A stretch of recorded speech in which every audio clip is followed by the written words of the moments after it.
I began to dance before the Lord. And I said, Lord, I don't understand this. I don't. But here I am, Lord. And I say, you use me however you want. And I danced before him.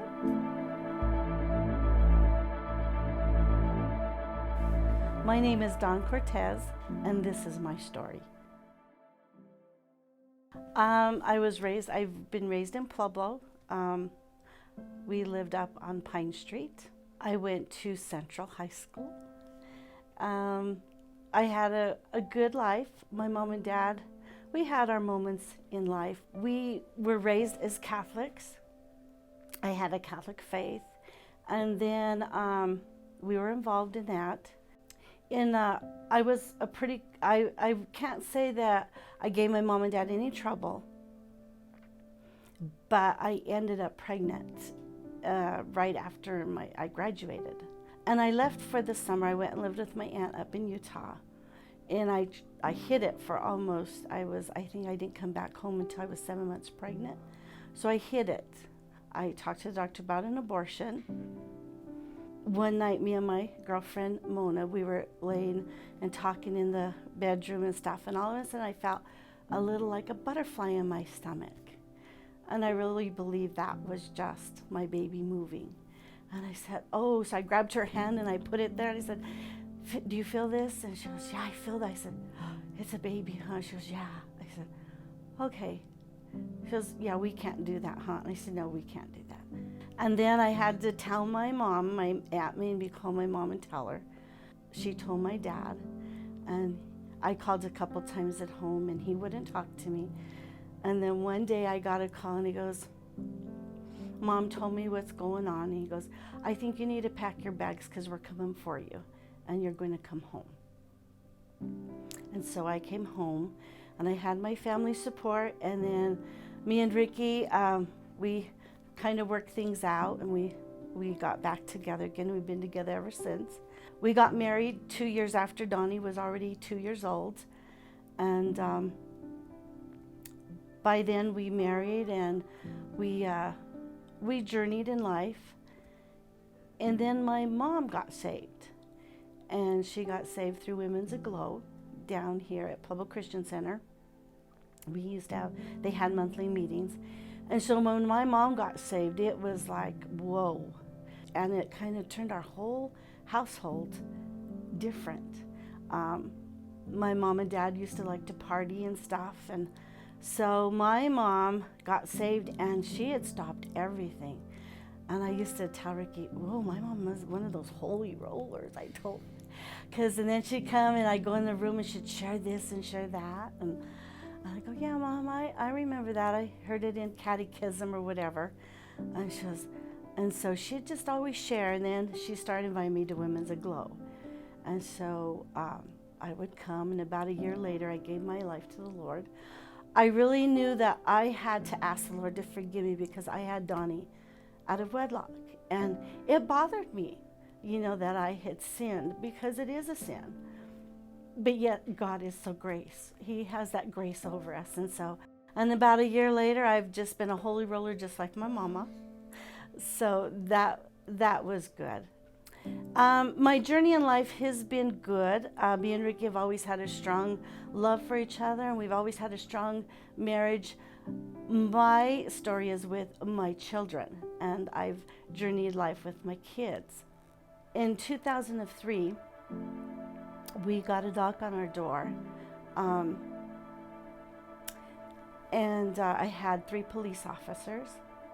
It was summertime, so my windows were open, and I just looked out, and I seen all these cop cars there.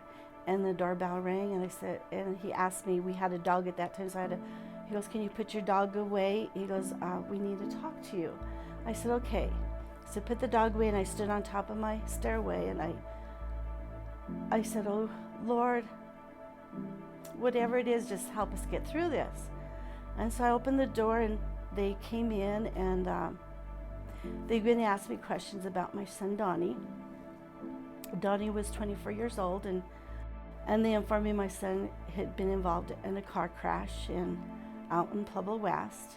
And I began to ask them questions. I said, well, is my son okay? Can I go out?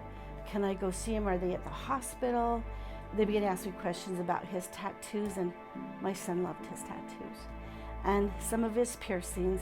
But one tattoo he had on the side of his leg, and it was the Godfather emblem of the movie.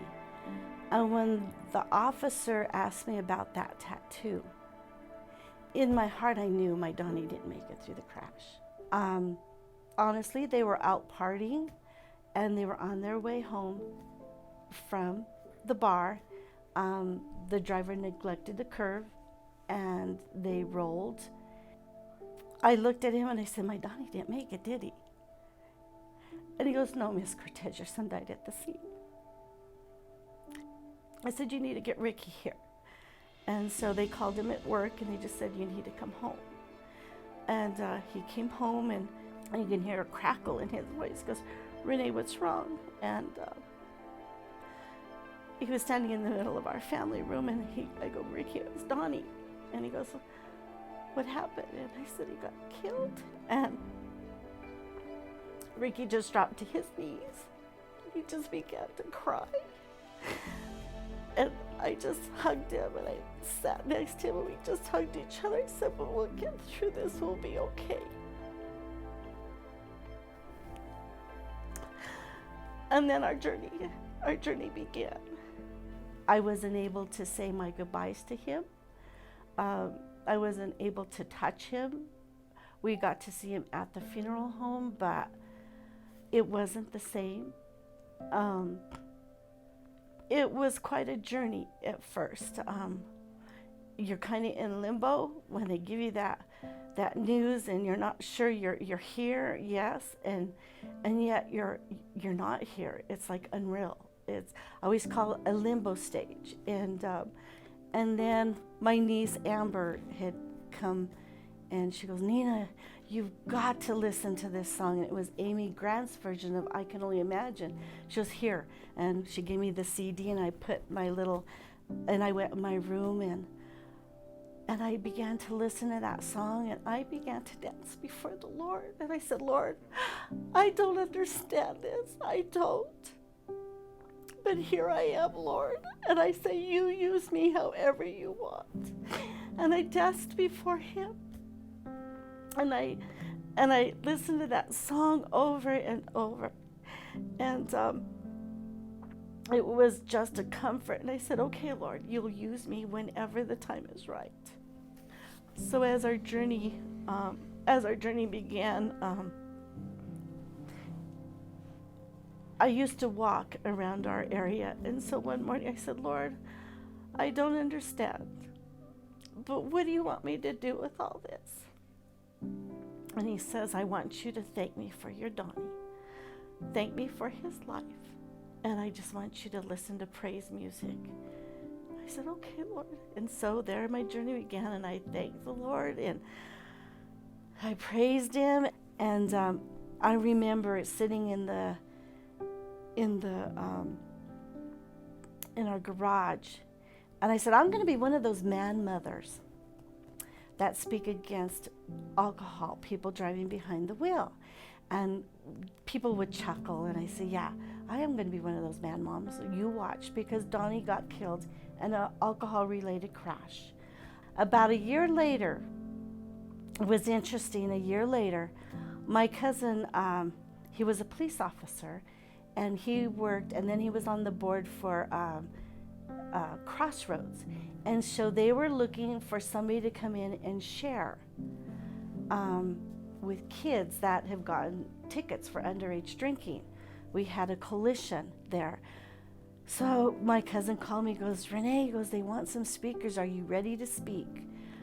And I said, yeah, I'm ready to speak. So the first time I just went and shared a little bit of losing Donnie. And they had it every Saturday. So the next Saturday I was in bed, and I said, Lord, I can share this, Lord, but I need something more. So the Lord goes, take your pictures. And I looked, I said, okay, Lord. So I grabbed my pictures that morning, and I said, Lord, you're really going to show me how to do this, because I've never done this, so this I started out with. So I usually introduce myself. I'll say Dawn. My name is Dawn. I also go by the name Renee. And let me introduce you to my family. This is our last family picture we took. And then the Lord showed me to take this one. This was actually taken 2 years after Donnie passed away, and it was actually our first family photo without him. And then the Lord said, take one of Donnie. And this was Donnie's last picture. That was his last picture taken in May. And then he passed away in June. These were Donnie's shoes. This is one of his baseball caps. My Donnie was a very handsome young man, and this is one of the shirts I kept. The Lord has given me all this. I'm not a public speaker. I see how the Lord has given me all this to speak and to share my story, but to touch other lives. Even in the tragic of losing our boy, it's been 18 years. I've been speaking 17 years. And so sometimes you just look back and I think, wow, Lord. And look at the people I've touched. This one man, he was sitting in the front and he had his arms like that. And I opened up the floor for people to ask questions. He's sitting there like that. He goes, I have one. I say, yeah, what, sir? He goes, how come you are not so bitter against God and losing your son like you have? Why are you not a bitter person? And I said, well, because I am a Christian and I love the Lord, and he has given me such a joy and a peace that if I touch one person's life with my story and hope they listen to me, that's all that matters. And it's my faith. It's the love the Lord has given me. See, in the midst of the loss of our Donnie, he has turned my mourning into dancing. And my dancing is speaking and sharing.